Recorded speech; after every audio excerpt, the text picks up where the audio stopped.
Coming up on the RMAC Showcase, a new women's basketball coach at Fort Lewis. I think the name Fort Lewis, carries a little more punch to it than when I first got here the last time. We sit down with Jason Flores as we continue our year in review from Fort Lewis College in Durango.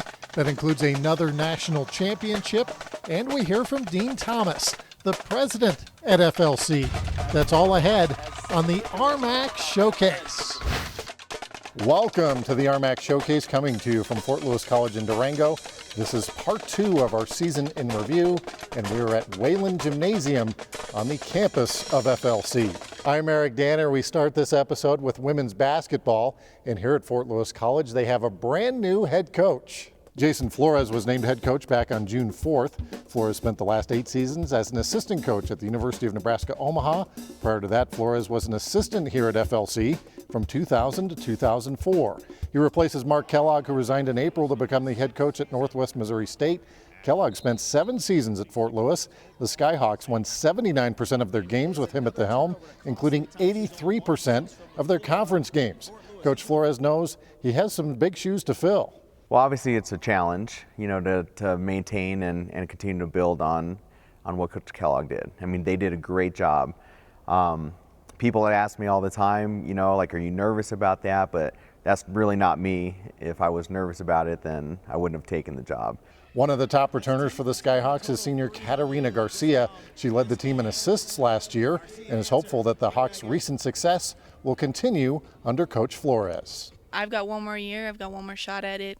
And for the girls coming up, they've got a few more years. And I think the coach will be great to lead us to that. This past season, Fort Lewis once again played in the conference championship game. This time it was against surprising Western State. The Mountaineers making their first ever appearance in the tournament finals. The Skyhawks winning their second straight shootout title by a final of 87-78. FLC went on to the NCAA tournament along with Metro State and CSU Pueblo. Fort Lewis and the Roadrunners meeting up in the second round, where Metro dominated, winning 60-42. The Runners then fell in the Sweet 16 to Wayne State of Nebraska. Player of the Year and Defensive Player of the Year is Colorado Christian's Christina Whitelaw. Freshman of the Year goes to Metro's Janessa Burke. Tanya Have picks up her second Coach of the Year award, and the Academic Player of the Year goes to Caitlin Petrie of Chadron State. The Fort Lewis men's basketball team is always among the best in the RMAC. Under head coach Bob Hofman, the Skyhawks have been to the NCAA tournament 7 times. This past season, Hofman won his 400th game as a head coach in 16 seasons at FLC. Hofman has won over 300 games. This past season, Fort Lewis once again made it to the Final Four of the RMAC Shootout before falling in a thriller to Colorado Mesa 65-62. The Skyhawks say goodbye to their top 2 scorers in Matt Morris and Matt Billups, but Coach Hofman seems to always have his teams in contention. It's tough, and hopefully we brought in some guys, and other guys will develop, and we'll be competitive. I don't know. We'll see. One of the top returning players for Fort Lewis will be Torrey Udall, a senior out of Carbondale, Colorado. Last year, Udall started 25 games. He's majoring in international business and has some famous relatives. Udall is the nephew of U.S. Senator Mark Udall of Colorado and a second cousin of Tom Udall, also a U.S. Senator from New Mexico. Torrey hasn't ruled out going into the family business once he graduates. No, there's no pressure. Usually, my family jokes that politics just skip a generation, but I think politics are interesting and a great way to help. The RMAC champions for this second year in a row were the Colorado School of Mines. The Ore Diggers knocked off Colorado Mesa in impressive fashion, 63-47 in the conference championship game. For Mines, it was their first ever RMAC shootout title. The Ore Diggers were then ranked #1 in the country and got to host the NCAA Central Region Tournament. They beat Augustana and Minnesota Moorhead to advance to the Sweet 16. Metro State, meanwhile, had a first-round matchup against Adams State. The Runners won that one, then went on to defeat St. Cloud State. In the regional final, a packed house at Mines as the Diggers and Runners face off for a spot in the Elite 8.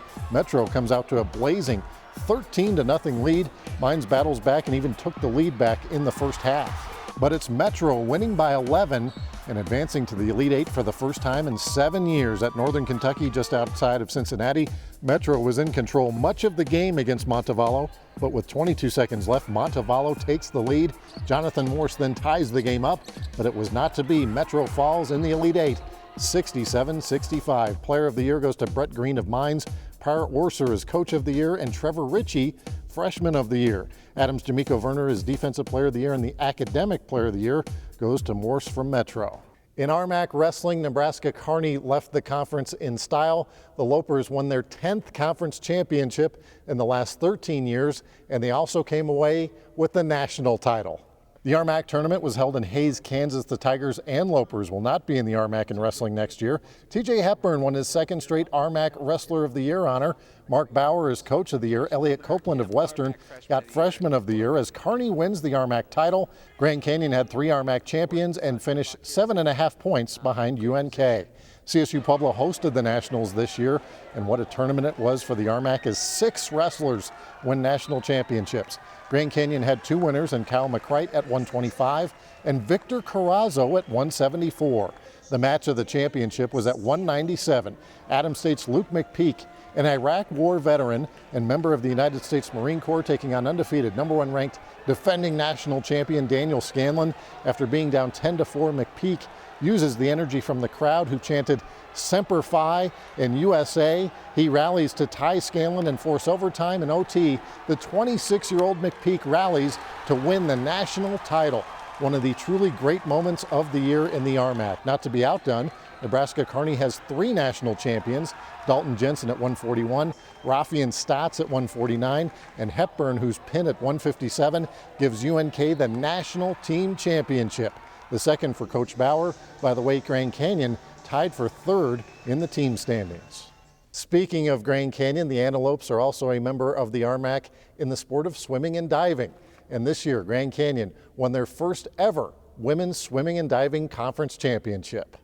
At the Palo Alto Pool in San Antonio, Inga Kotzer won the 1,000 free and was named co-swimmer of the meet. 100 fly, yet another conference mark is set by the Antelopes. Mikola Lynch flies through the pool, breaking her own conference mark by more than 3 seconds. Lynch is named RMAC Swimmer of the Year. When the results are tallied, it's Coach Steve Schaefer in the pool. Grand Canyon wins their first ever RMAC championship. At Nationals in Mansfield, Texas, Lynch wins the national title in the 100 fly in a time of 54.37, just 18/100ths of a second from the national record. The GCU women were 5th overall, Incarnate Word was 13th. Men's swimming and diving at the RMAC Championships in San Antonio. Host Incarnate Word was led by Mark Rubin, who sets a new RMAC record in the 1,000. He also got the top spot in the 500 free, beating his teammate in last year's RMAC Swimmer of the Year, Conrado Shage, by 3 seconds. Rubin is co-swimmer of the meet for the Cardinals. It's a 4-peat. UIW wins their 4th straight RMAC Men's Swimming and Diving Championship at Nationals. It was a big meet for Grand Canyon's A2 Karvonen, a junior from Finland. He wins not 1, but 2 national championships. First, he wins the 100-yard breaststroke. Then Karvonen wins in the 200-yard breaststroke, setting a new Division II record with a time of 1:56.11, a full second better than the previous national mark. The Antelopes finished 5th in the country, while Incarnate Word was 3rd. Still ahead on this special edition of the RMAC Showcase, we sit down with the president of Fort Lewis College. Coming up next, we continue our season in review with indoor track and field. But first, here are award winners in men's and women's swimming and diving.